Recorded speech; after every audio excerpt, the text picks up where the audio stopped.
भारत में सर्दी के मौसम की शुरुआत के साथ ही वायु गुणवत्ता फिर से खराब होने लगी है।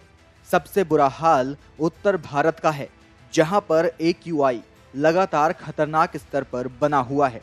खासकर दिल्ली NCR के क्षेत्र में तो धुंध और धुएं की घनी चादर में लोगों का सांस लेना भी मुश्किल हो गया है। हालांकि यह हालात सिर्फ दिल्ली तक सीमित नहीं है। औसत आंकड़ों को देखा जाए तो सामने आता है कि पूरी दुनिया में इस वक्त भारत में प्रदूषण सबसे उच्च स्तर पर है। यहाँ के अधिकतर शहरों में सुबह AQI 500 के पार पहुंच गया, जो कि खतरनाक के स्तर से भी ऊपर है। पूरी दुनिया की बात करें तो हवा की खराब गुणवत्ता वाले देशों में भारत टॉप पर है। यहाँ औसत AQI ही 500 के पार है। सबसे प्रदूषित टॉप शहरों में भारत के 4 शहर शामिल हैं। इन शहरों में एयर क्वालिटी इंडेक्स यानी कि AQI लगातार हानिकारक स्तर से ऊपर है। जहां दिल्ली के अलग अलग इलाकों में AQI 500 से 700 के बीच है, तो वहीं नोएडा में इस वक्त AQI 519, फरीदाबाद में 515 और गाजियाबाद में 493 पर है। खराब हवा वाले देशों में दूसरा नंबर चीन का है।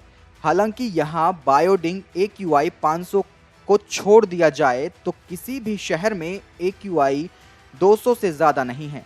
भारत का ही एक और पड़ोसी देश यानी कि बांग्लादेश 170 के औसत AQI के साथ में दुनिया का चौथा सबसे प्रदूषित शहर बना हुआ है। हालांकि यहाँ भी पलटन और ढाका के अलावा कहीं भी AQI 200 के पार नहीं है। खराब हवा वाले देशों में 5वां नंबर पाकिस्तान का है, जहां पर औसत AQI 157 पर है। मौजूदा समय की बात की जाए तो लाहौर का AQI 480 और शकरपुर शरीफ का AQI 247 है। बाकी शहरों में यह आंकड़ा 200 के नीचे है। भारत में सबसे खराब गुणवत्ता वाले टॉप 10 शहरों में दिल्ली NCR के अलावा बिहार के कटिहार और आरा भी शामिल है। यहाँ एयर क्वालिटी इंडेक्स क्रमशः 350 और 448 पर है। इसके अलावा मध्य प्रदेश के भोपाल में AQI 468, हरियाणा के सिरसा में भी AQI रिकॉर्ड तोड़ स्तर पर यानी कि 412 पर दर्ज किया गया है।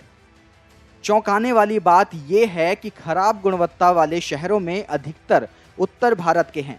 विश्लेषण के मुताबिक दिवाली के खत्म होने और सर्दियों की शुरुआत के बीच में उत्तर भारत में यह दौर आता है जब दिल्ली और NCR के आसपास हवा लगातार प्रदूषित होती है। उत्तर पूर्व, पश्चिम और दक्षिण में ऊंचाई वाले क्षेत्रों से घिरे होने की वजह से उत्तर भारत का एक बड़ा क्षेत्र सर्दियों की शुरुआत में ही चैम्बर में तब्दील हो जाता है। हालांकि यह दौर ज़्यादा लंबा नहीं खिंचता, जिसकी वजह से NCR क्षेत्र में औसत स्तर पर वायु गुणवत्ता सामान्य के करीब रहती है। वीडियो डेस्क अमरउजाला.com। अगर आप ये वीडियो YouTube पर देख रहे हैं तो हमारे चैनल को सब्सक्राइब करें और बेल आइकन को दबाना ना भूलें। अगर आप Facebook पर ये वीडियो देख रहे हैं तो हमारे पेज को लाइक करें। डाउनलोड करें अमर उजाला ऐप और पाएं खबरें लगातार।